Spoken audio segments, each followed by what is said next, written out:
The Royal Liver building has dominated Liverpool's waterfront since its completion in 1911.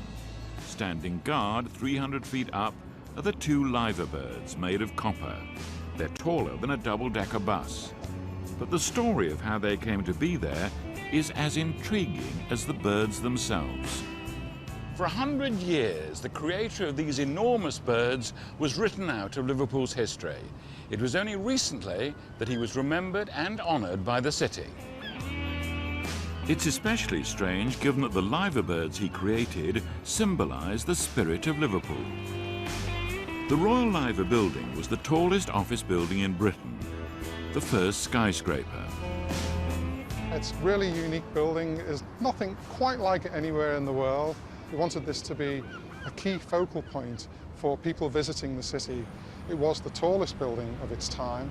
In fact, it was the tallest building in Europe for 20 years. Tell me about the liver birds.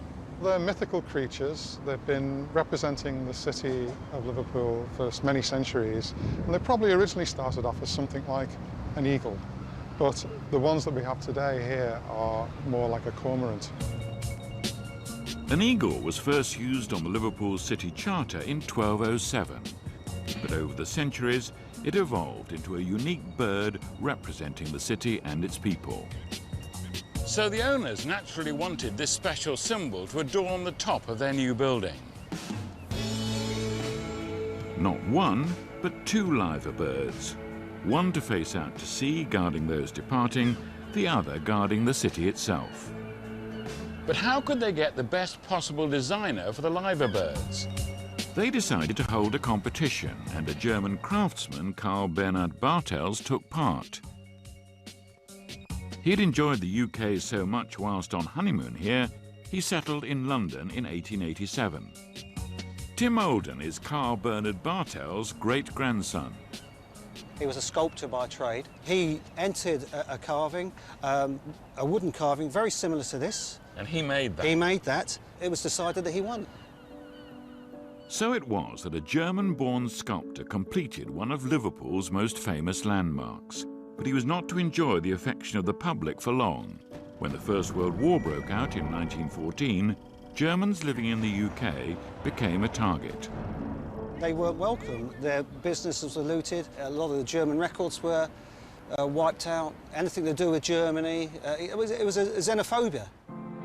Despite having a wife and British children, in 1915, Carl Bernhard Bartel was forcibly separated from his family. Along with thousands of other Germans, he was imprisoned at an internment camp on the Isle of Man. He died in 1955 with no official record remaining of his connection to the famous liver birds. And we found that there was no records. You sort of question this, why?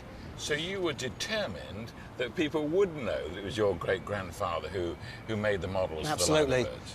Eventually in 2011, on the centenary of the liver birds, my great-grandfather was given the Citizen of Honour Award by the Lord Mayor, and together with a plaque that sits in the back of the liver building.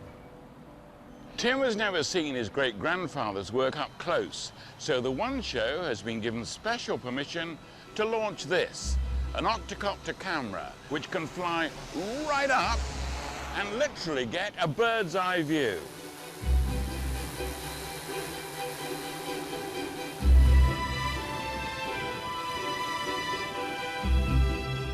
What a way to see them, with bird's eye view. Finally, he's got the recognition that he deserves.